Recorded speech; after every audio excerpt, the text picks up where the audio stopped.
Hello my friends all over the world, wherever you are. William Poloniak here again from Whole Health Foundation. And today I'm going to make some watermelon juice from half of a watermelon. And the first thing I'm going to do is cut this watermelon into 1.5-inch slabs. I'm not going to shred the red pulp, but I am going to shred the peeling and the rind. Let's take a look at the next step. Now, as you can see, I cut a little piece of the skin off just so I can stand this on its edge a little more easily. And I'm going to cut this into approximately 1.5-inch slabs.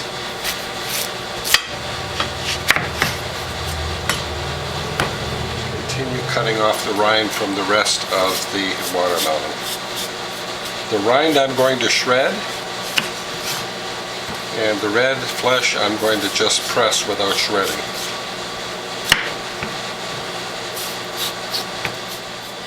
Now the next thing I'm going to do is cut this into a manageable square that will fit into each of the cloths.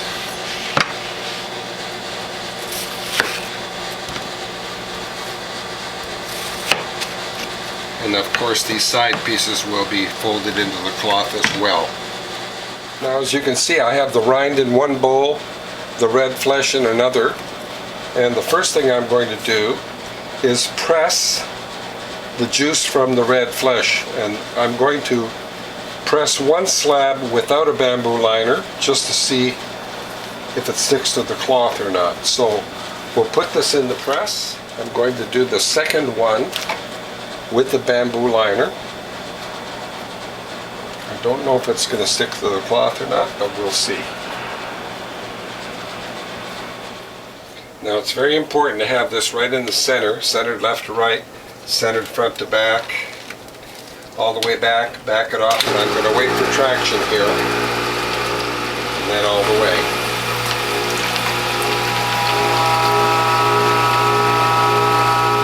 To shred the rind, I'm using the front-loading feed tube and the near zero blowback cutter, and I have a spare near zero blowback cutter here that I'd like to show you.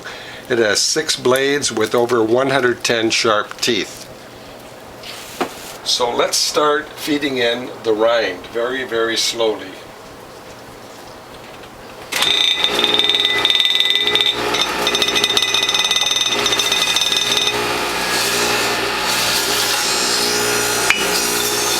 I want to point out the front-loading feed tube and the near zero blowback cutter minimizes blowback.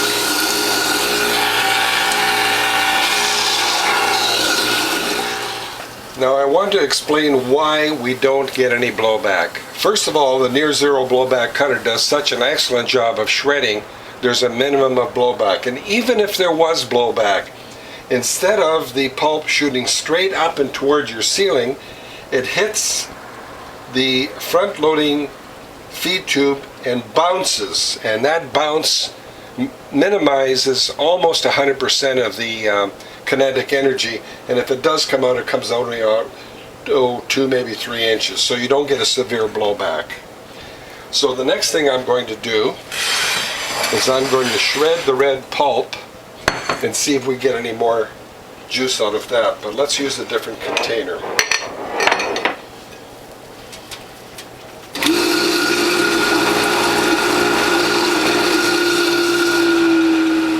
The last of my red pulp, my red flesh pulp. Now you see that I tried to blow back and only went up about 1 inch.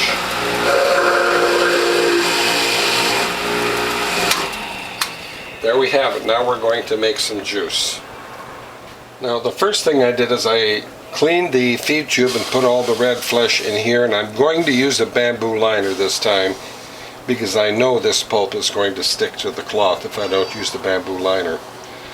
So we'll fold that over in thirds, as tight a package as we can make it, and we'll press 2 cloths full of rind and flesh pulp at the same time.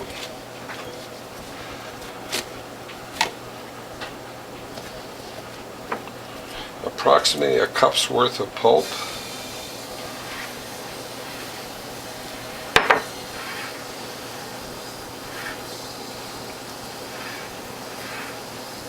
and then into a tight package, folding it in thirds, just like they came packaged. And I'm going to press 2 cloths full at one time. I'm going to use a different collection container. Let's put these 2 cloths full of pulp, using bamboo liners this time, into the juice tray. And again, very, very important to be centered left to right, centered front to back, all the way back, back it off a little bit, because we do not want this to go up too fast. Very important to be in the center. And we'll pour this juice in here from the collection container, from the folding container. So all the way back, back it off a little bit, and up she goes. And as soon as I get traction, advance it all the way.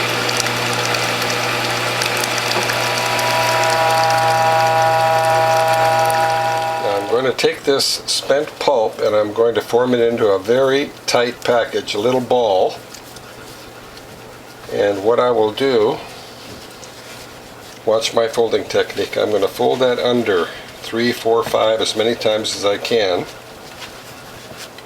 And then in the same method in the other direction, so that I have a very tight package. This is going to minimize slippage. Flatten it, set it aside, do the same thing here. Right in the center, left to right, centered front to back, all the way back. I'm going to back it off. This time I'm going to use a measuring beaker to see how much more juice we get. All the way back, back it off a little bit. At this stage, it's very important not to go up too fast. Advance a little bit more, and then all the way. So I'll back that off. And it looks like we got 4 ounces of juice. Now I'm going to unpackage, and you'll see, using the bamboo liners, the cloth is virtually clean. So we'll throw this away, it's biodegradable. Well, we got 32 ounces of juice from the flesh, and reprocessing the already pressed flesh and the rind, we got about 60 more ounces of juice, and that includes repressing the already spent pulp. So I'm going to mix these two together and put them in bottles.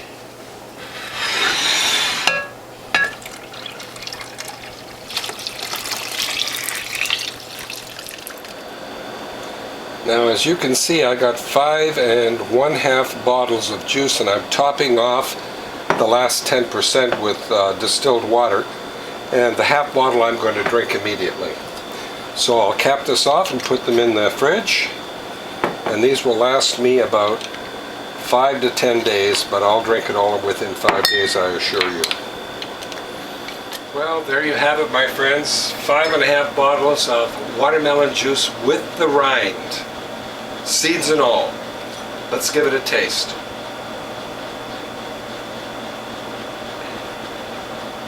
Tastes great. Watermelon juice, a very refreshing drink. I hope you like what you've seen, and if you do, please tell a friend.